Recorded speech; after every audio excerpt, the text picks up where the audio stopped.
Though the notion of public diplomacy has a long history, it's important, and the tools used have been changing, which has led to an increase in its use in foreign policy. In recent months, Turkey has engaged in public diplomacy efforts in Iraq, a country that constitutes a significant challenge for Ankara.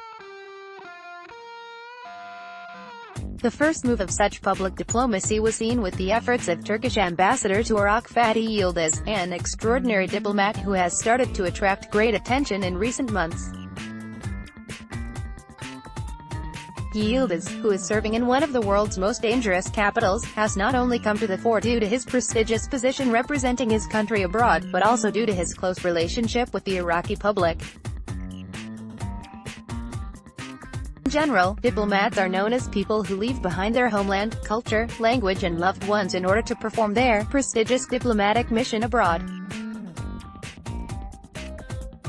Not all diplomats are posted to the countries that they dream of, but for the sake of their duty, they should be ready to get used to their host country's culture and be ready to face unprecedented challenges. Yildiz fits this profile perfectly. Aside from the activities of his diplomatic mission, he spends most of his time in the streets of Baghdad and other Iraqi cities, visiting historical places and communicating with Iraqis from different sects and ethnicities. Yildiz is carrying out public diplomacy in a manner Iraqis are not familiar with at all. His meeting with Shiite cleric Muqtada al-Sadr was significant in this sense. Al-Sadr's coalition scored major points in the recent parliamentary election, which was the first since the defeat of Daesh and the fourth since the U.S. invasion of 2003.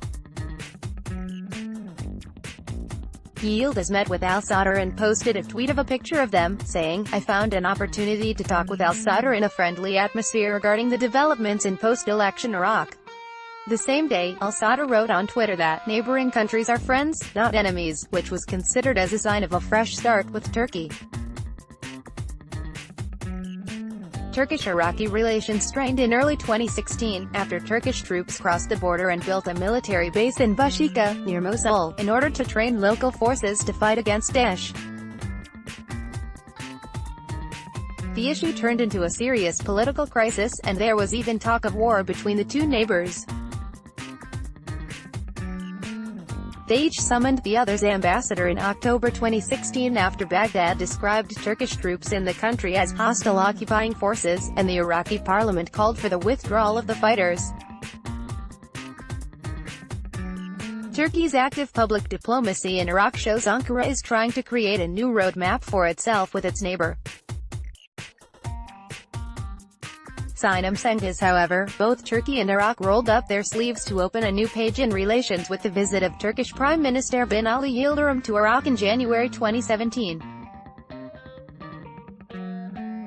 Although there is still no full agreement regarding Bashika, which remains a concern for the Iraqi leaders, both sides seemed to have played down the issue, particularly since the elections. As well as his meeting with al-Sadr, Yildiz has also traveled to various southern Iraqi provinces to meet local administrators and attend events. According to a report published in Al-Monitor, the envoy's main goal was to promote goodwill conducive to reopening Turkey's Basra consulate. In April, Yildiz stated in an interview that the conditions in Basra should be evaluated in talks with tribal leaders and local dignitaries, with the aim of reactivating the mission.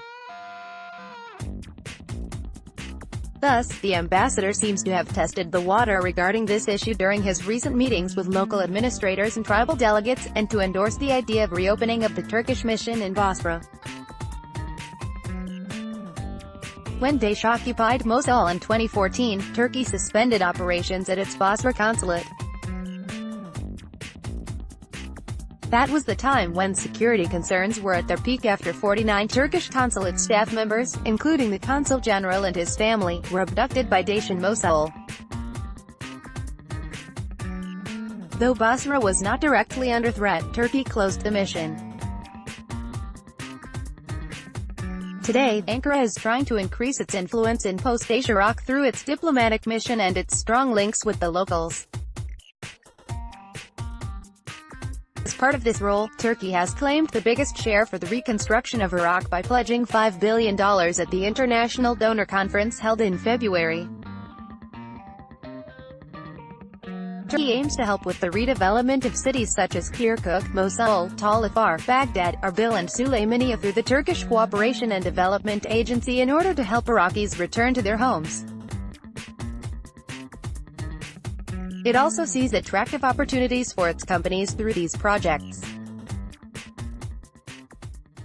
Turkey's active public diplomacy in Iraq and its role in the reconstruction of the country show that it has been trying to create a new roadmap for itself in Iraq for some time now. Sinem Cengiz is a Turkish political analyst who specializes in Turkey's relations with the Middle East. Twitter, @Sinemeng's disclaimer, views expressed by writers in this section are their own and do not necessarily reflect Arab News' point of view.